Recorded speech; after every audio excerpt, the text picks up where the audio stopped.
Bonjour, je suis avec Saïd Bouamama à Lille. Les habitués de Michel Midi l'ont déjà vu à mes côtés, mais là, confinement oblige, c'est à distance, pour parler notamment du livre que nous avons réalisé ensemble, La gauche et la guerre. Mais Saïd Bouamama est un sociologue algérien vivant à Lille. C'est l'auteur de plusieurs livres sur l'immigration, les quartiers populaires, la répression, le nationalisme français, dont Nique ta France, que je montre ici, avec une couverture très éloquente. Il a aussi publié Figures de la Révolution africaine, c'est à la découverte. Chez Investigation, c'est l'auteur du Manuel stratégique de l'Afrique en 2 tomes, qui connaît un très grand succès.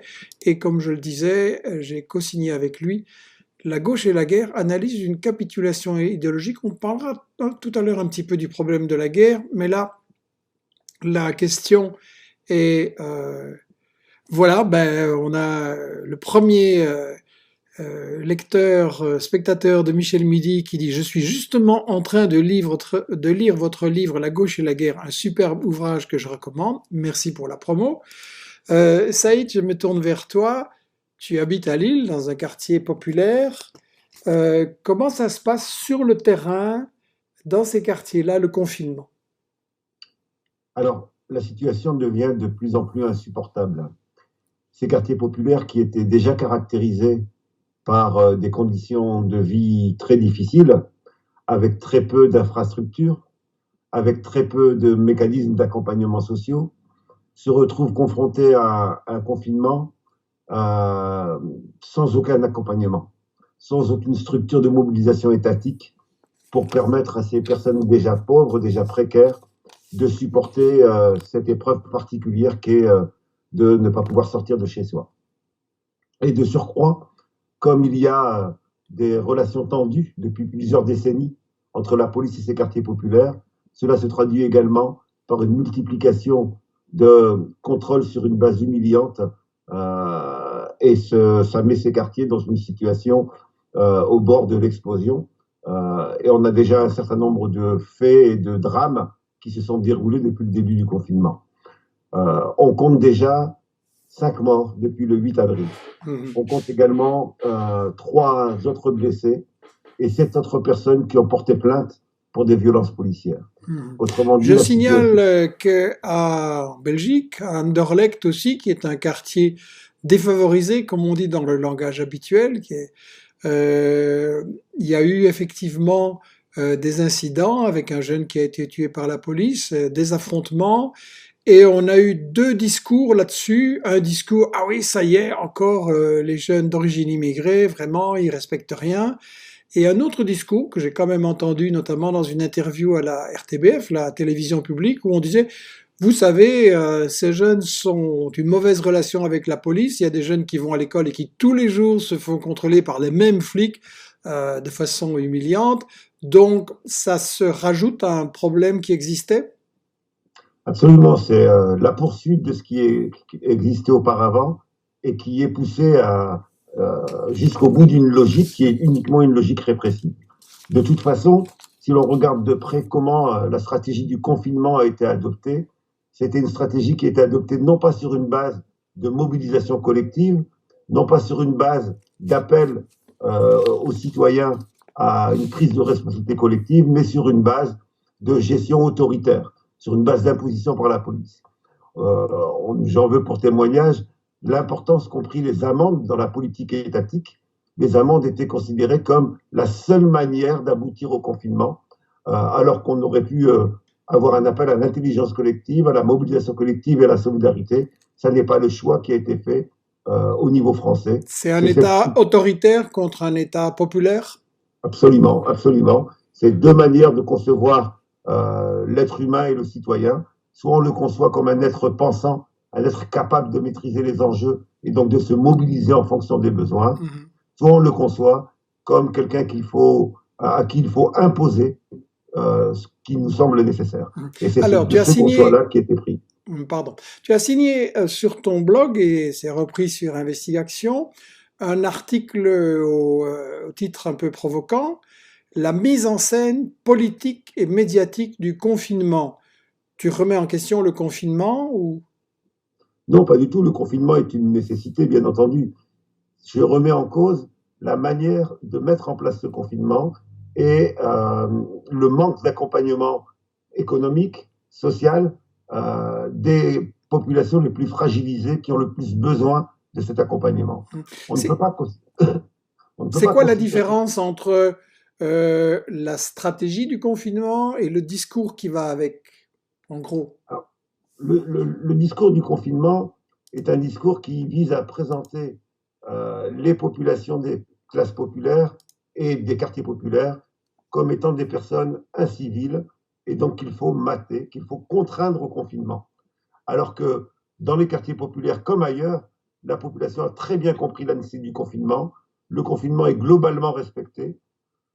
On voit même apparaître une multitude d'initiatives de solidarité de proximité, de solidarité familiale, de solidarité de voisinage, pour que le confinement soit supportable par les plus démunis, les plus fragiles, etc.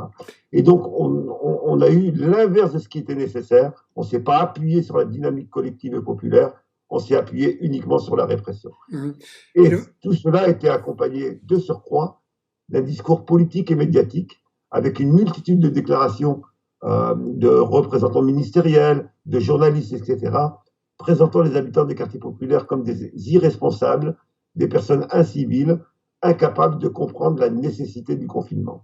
et tu Cela penses que est ce discours, il vise à cacher des manquements du pouvoir et à cacher la stratégie qu'il poursuit? absolument la seule stratégie du pouvoir aujourd'hui, et on le voit bien avec la manière dont a été pensé le confinement, ça a été de préserver au maximum l'activité économique. Ça n'a pas été de préserver au maximum les vies humaines, ça n'est que contraint et forcé que le confinement s'est mis en place, ça n'est que contraint et forcé avec beaucoup de retard que les premières mesures ont été prises. Autrement dit, la préoccupation première, ça a été de maintenir les profits, de maintenir le fonctionnement de l'activité économique. Et quand on a, pardon, quand on a mis en place le confinement, on a maintenu toute une série de secteurs économiques en activité, y compris quand ils n'étaient pas vitaux pour l'économie. Or, dans ces secteurs, qui y travaille? Qui y travaille? Eh bien, ce sont les habitants des classes populaires, ce sont les représentants des classes populaires, ce sont les habitants des quartiers populaires Mhm. qui sont contraints sans aucune protection parce que, bien entendu, le matériel n'a pas suivi, ni en masque, ni en gel hydroalcoolique, etc. Et le résultat, ça a été que ces populations étaient mises en danger et continuent à être mises en danger en permanence. Donc Il faudra d'ailleurs, ce sont les manquements du pouvoir, de l'État français, qui a traîné à prendre des mesures radicales, qui n'a pas voulu arrêter l'économie, les entreprises non indispensables. On dit souvent que Macron a été incompétent, amateur, qu'il fait des déclarations contradictoires. Le problème, c'est son incompétence ou c'est un choix politique pour une stratégie? alors on entend beaucoup effectivement aujourd'hui des explications en termes d'amateurisme. Je ne partage pas du tout cette approche-là. Mhm. Considérer que c'est de l'amateurisme, ce serait considérer que c'est simplement une erreur d'analyse, le manque de prise de décision, etc. Je pense au contraire que la situation actuelle est le résultat d'une compréhension de la situation, mais d'une volonté de maintenir à tout prix l'activité économique, quelles que soient les conséquences, et de la maintenir pour préserver les profits. Et par conséquent, la préoccupation économique a été première par rapport à la préoccupation de santé humaine. Et donc Macron savait très bien ce qu'il faisait.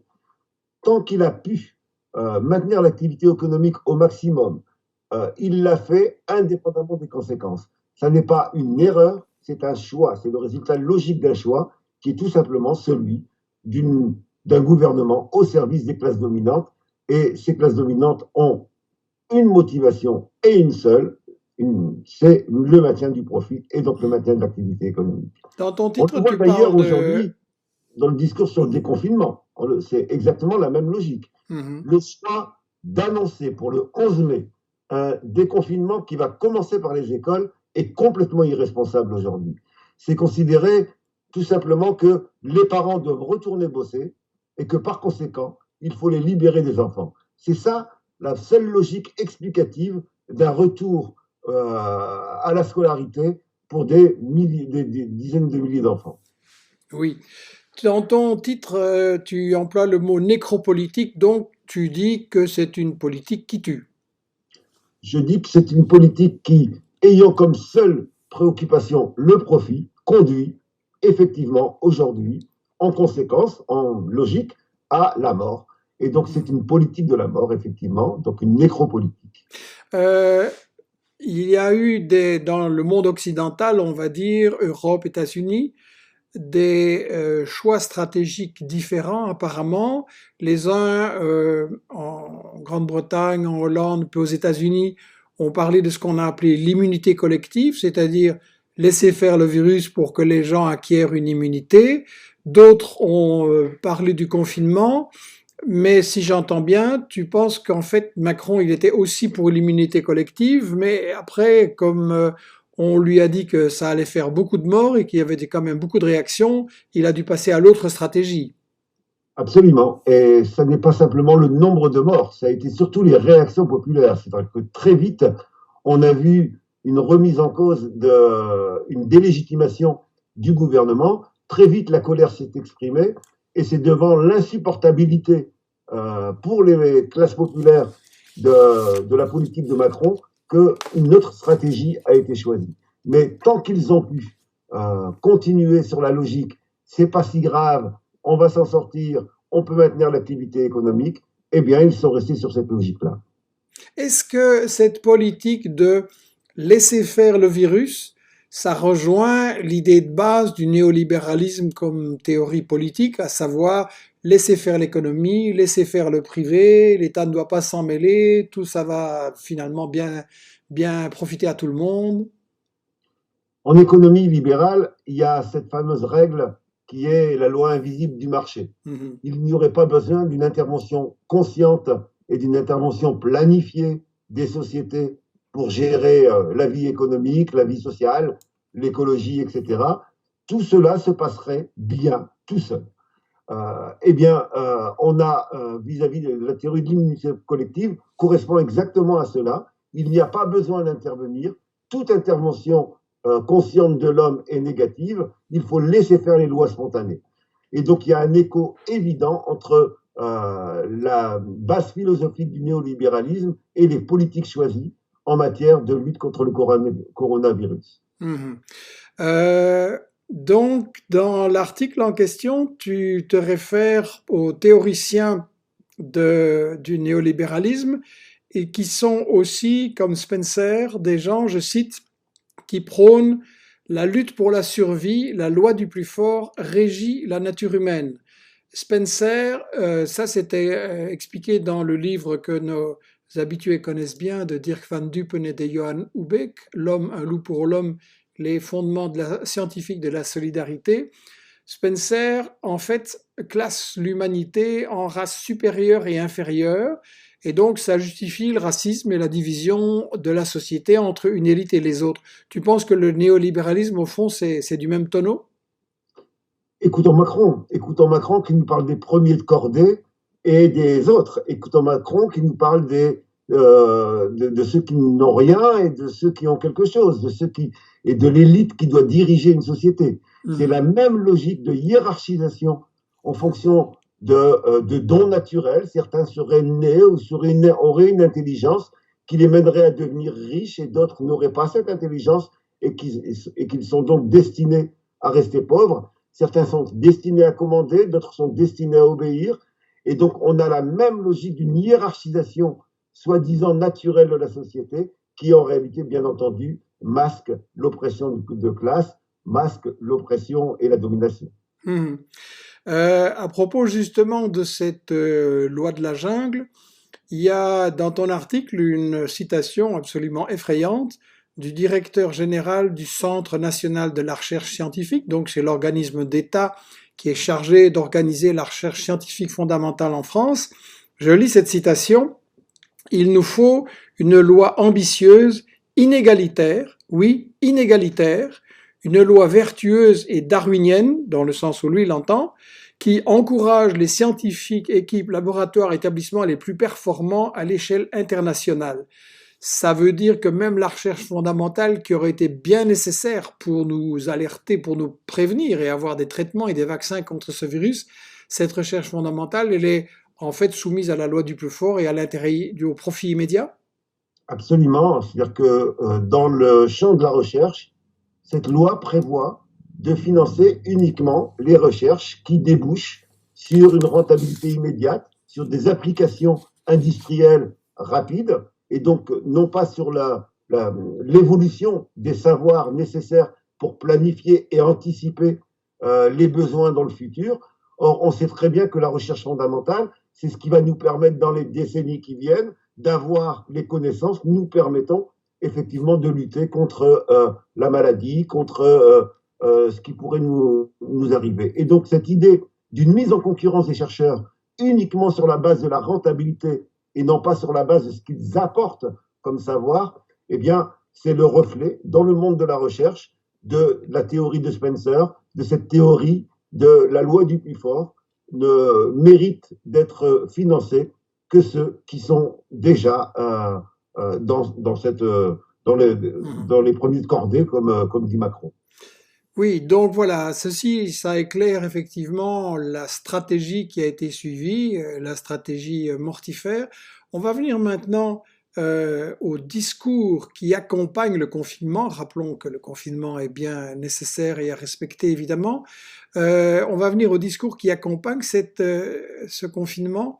Et là, tu t'es référé notamment à Naomi Klein, la célèbre journaliste canadienne qui a publié plusieurs ouvrages, dont celui que je montre à l'écran, La stratégie du choc, la montée d'un capitalisme du désastre.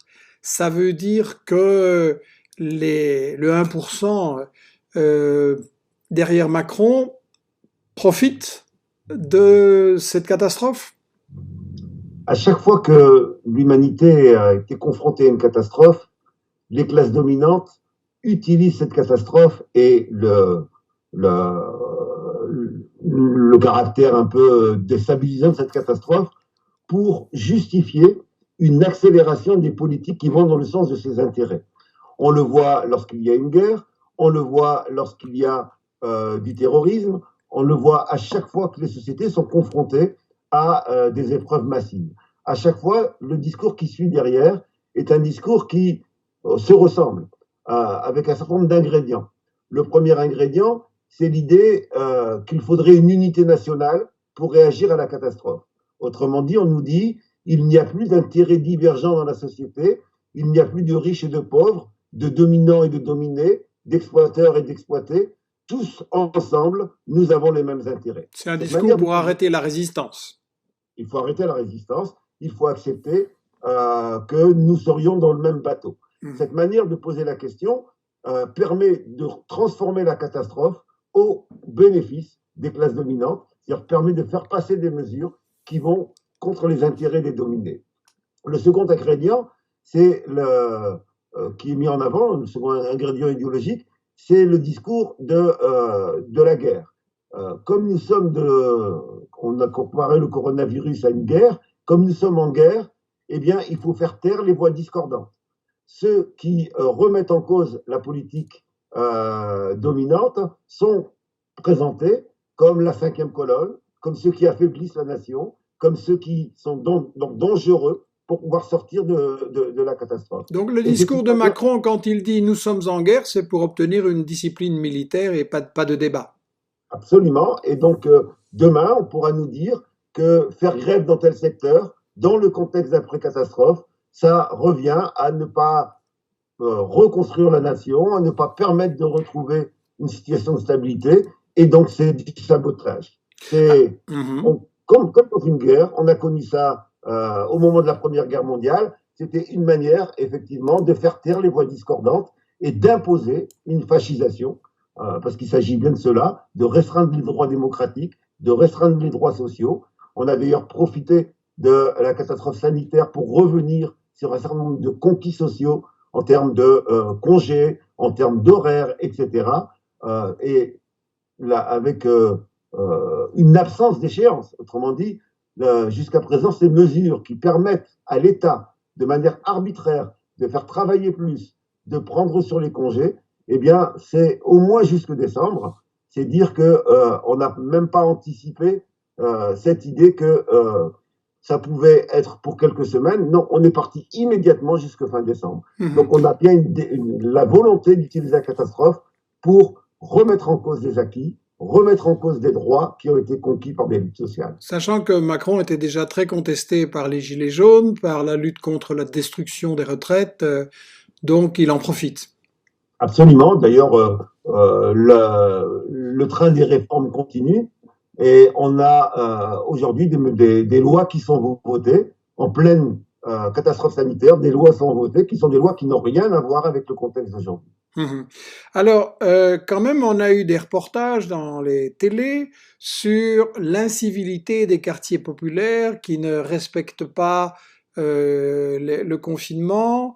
On a eu l'ancien préfet de Paris, qui est au Boin, qui a déclaré le fond du problème, c'est que les forces de police ne peuvent pas faire respecter le confinement et ne peuvent pas intervenir dans les cités déjà avant. Donc, on dit les jeunes d'origine immigrée dans les quartiers populaires ne respectent pas le confinement et donc ils nous mettent en danger. Alors là, nous sommes devant un mensonge public collectif.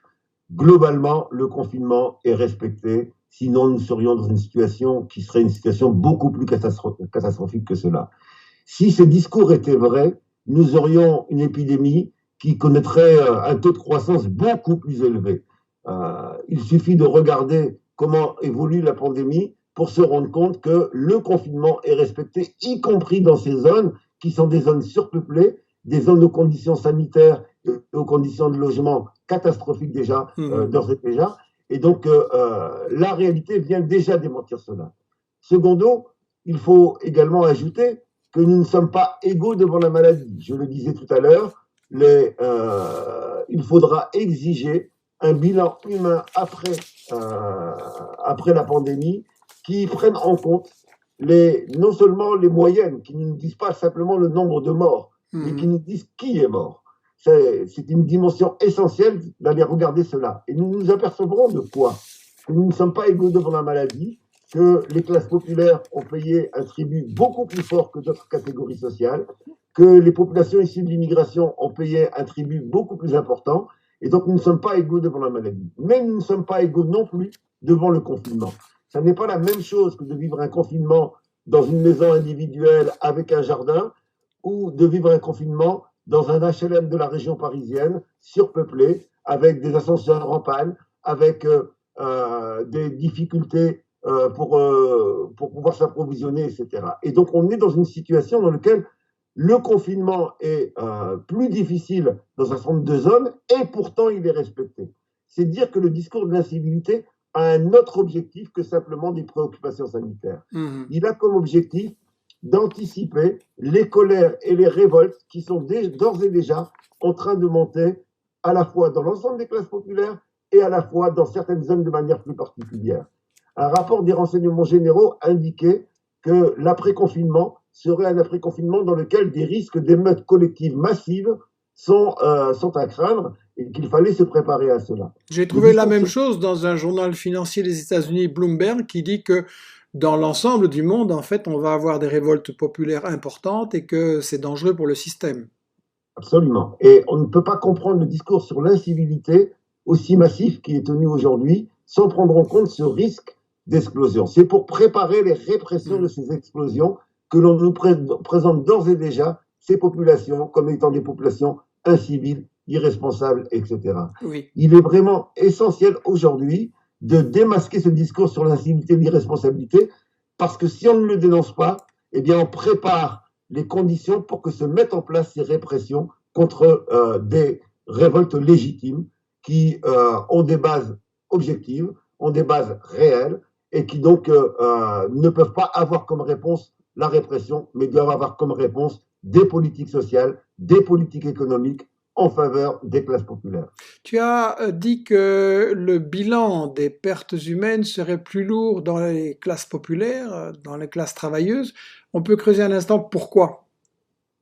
Alors, pour plusieurs raisons. D'abord, parce que elles sont plus vulnérables parce qu'elles sont déjà dans des situations économiques dégradées, dans des situations économiques dans lesquelles pour un certain nombre d'entre eux c'est la survie, pour d'autres c'est la précarité, et pour d'autres c'est juste la possibilité de s'en sortir avec des difficultés pour terminer la fin du mois. Secondo, ce sont des zones qui sont sous-dotées au niveau des infrastructures sanitaires, au niveau des infrastructures sociales. Et troisièmement, ce sont également les populations qui sont dans les emplois qui sont maintenus, des emplois dans lesquels il y a des dangers plus importants que d'autres, et de surcroît, des secteurs dans lesquels il n'y a eu aucune mesure de sécurité, le manque de masques, le manque de gel, etc.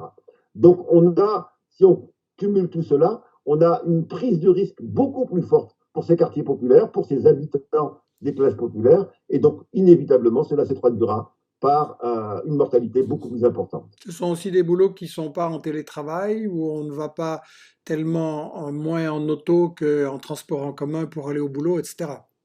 Absolument, et la même chose au niveau des transports en commun, on voit bien qu'il n'y a eu aucune mesure d'accompagnement et que la question sanitaire dans les transports en commun n'a pas été prise en compte. Alors, le discours sur cette incivilité, les amendes, etc., est-ce que ça veut dire que nos dirigeants sont coupés de la réalité sociale, que tout simplement ils connaissent pas les banlieues, ou est-ce qu'il y a une volonté de réprimer, est-ce qu'il y a une répression qui est jugée utile? Il faut vraiment que l'on rompe avec cette illusion que nos dominants ne sont pas intelligents et ne comprennent pas. Ils sont intelligents et ils comprennent. Ils ont des sources d'information.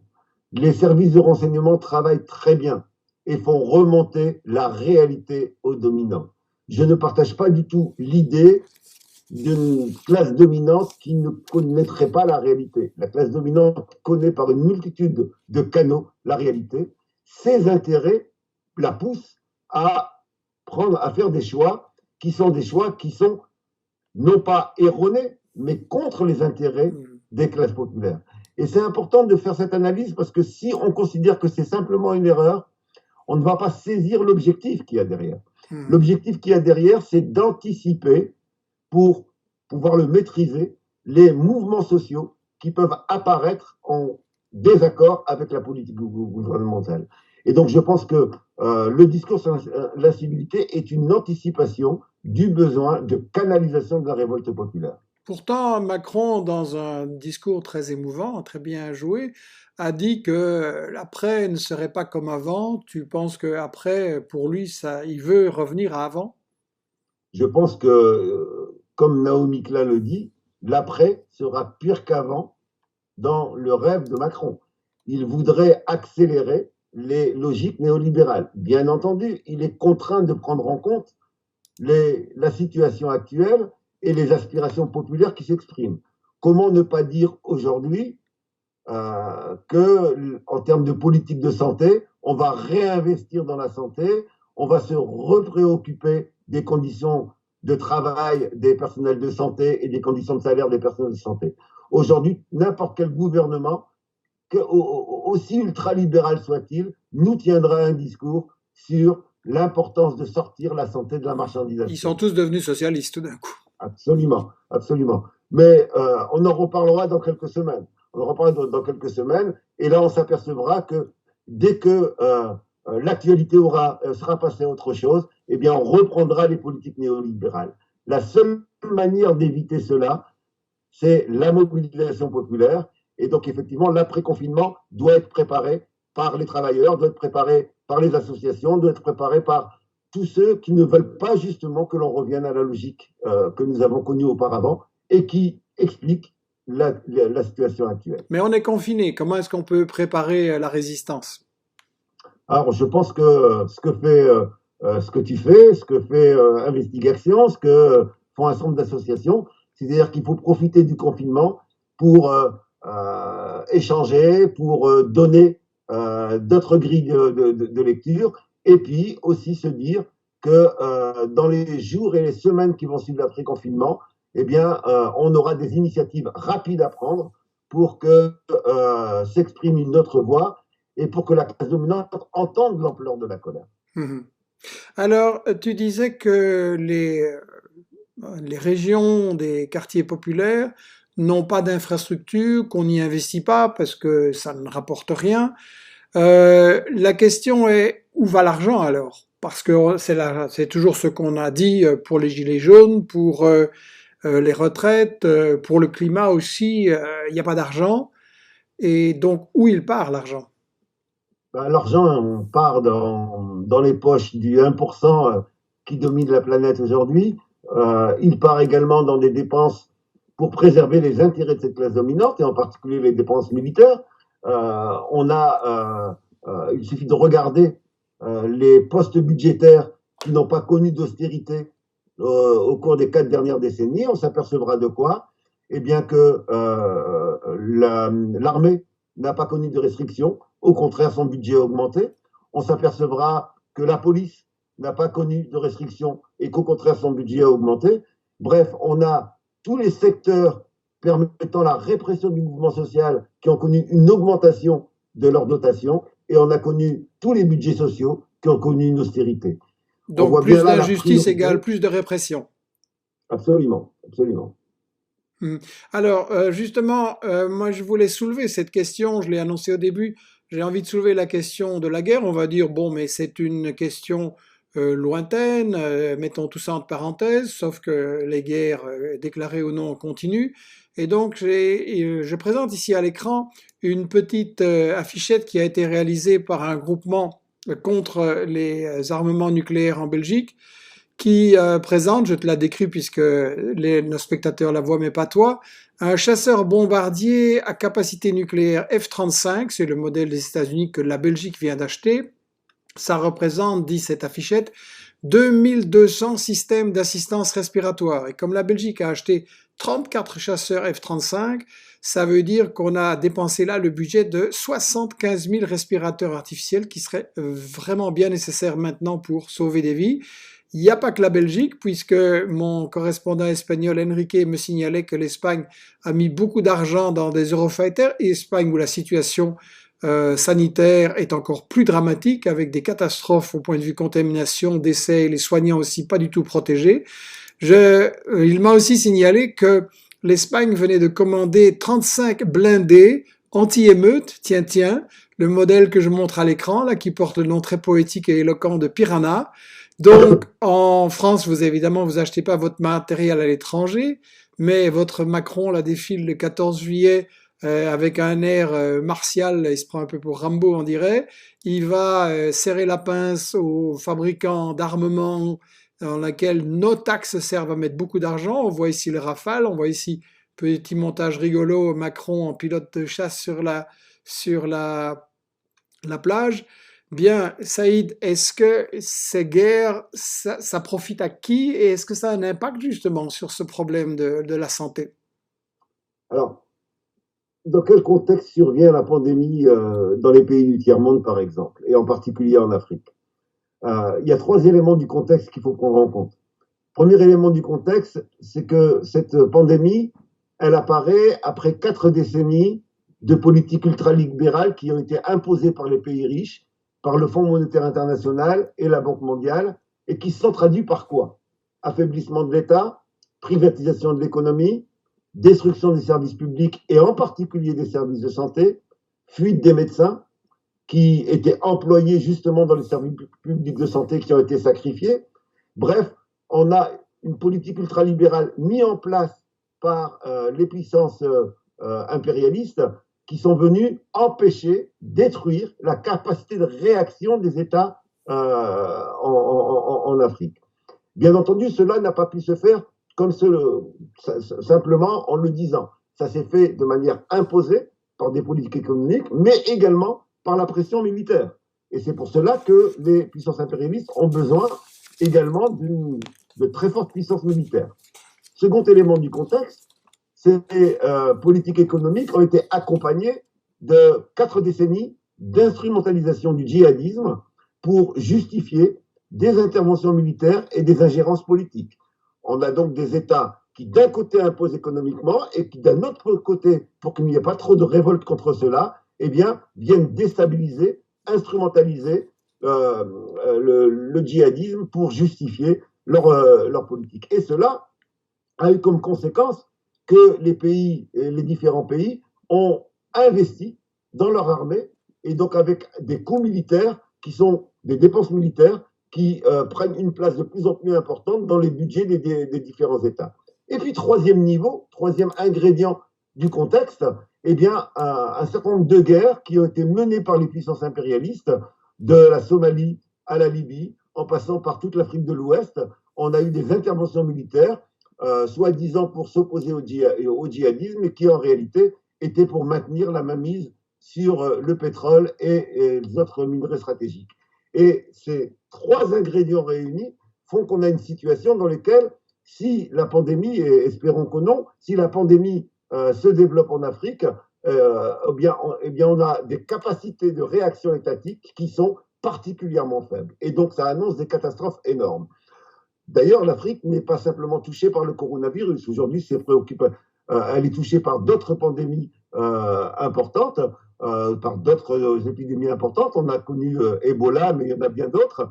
Et donc, on voit bien que les États ne sont pas en mesure de réagir à ces catastrophes qui nous viennent de la maladie. Et donc, la situation de guerre vient empêcher de mettre en avant la première priorité ce qui devrait être la première priorité de tout État, la préservation de la vie humaine. Aujourd'hui, nous avons en Afrique des États incapables de réagir, pas parce qu'ils sont africains, mais incapables de réagir parce qu'on leur a enlevé les capacités de réaction.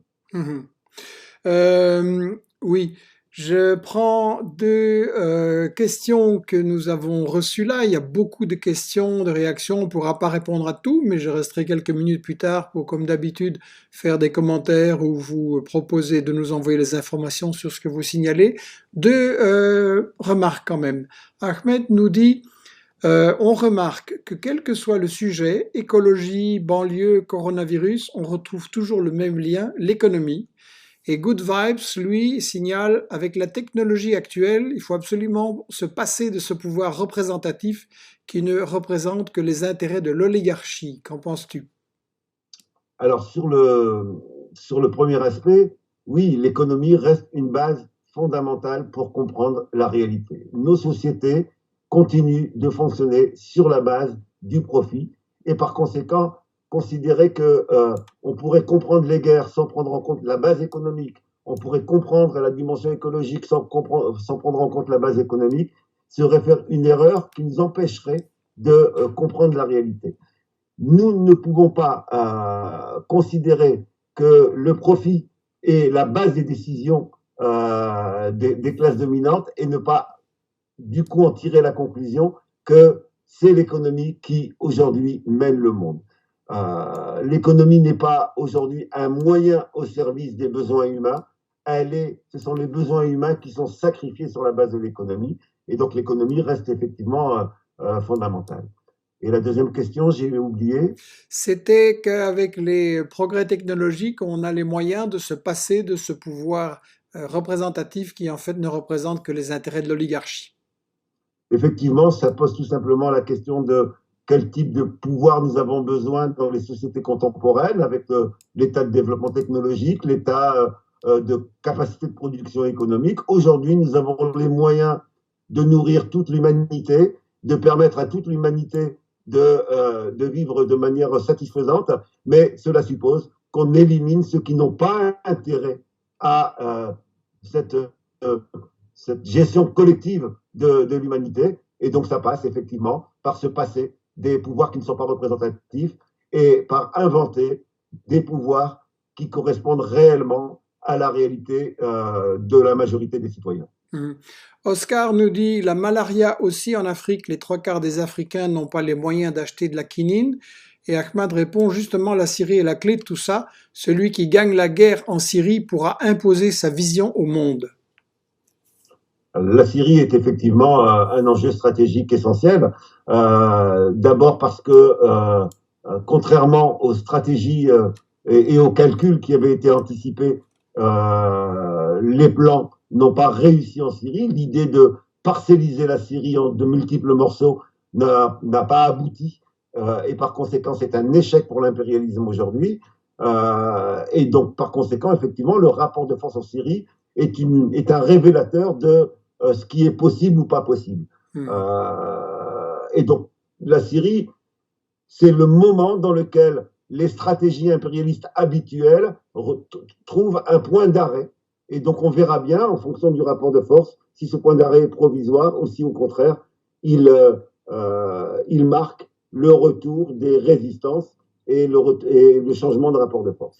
Voilà, toute l'importance de la lutte contre la guerre, effectivement. Syrie, le bilan de la Libye, la guerre contre le Venezuela et contre l'Iran, qui sont non déclarées mais tout aussi féroces. Et je rappelle à propos du livre que nous avons publié qu'on avait lancé un appel à tous les courants de la gauche pour débattre justement de comment reconstruire un mouvement de la paix qui serait bien nécessaire et qui a disparu. On a eu une réponse du groupement Alternative Libertaire qui nous a répondu avec ses points de vue, mais d'une manière très correcte et intéressante pour un débat. Évidemment, le coronavirus a retardé un peu toutes ces choses, mais nous allons le faire bientôt. On espère que d'autres courants, le NPA et au sein du PCF aussi et des syndicats vont nous répondre à cet appel, qu'il faut vraiment arrêter de soutenir les guerres de la France et des États-Unis.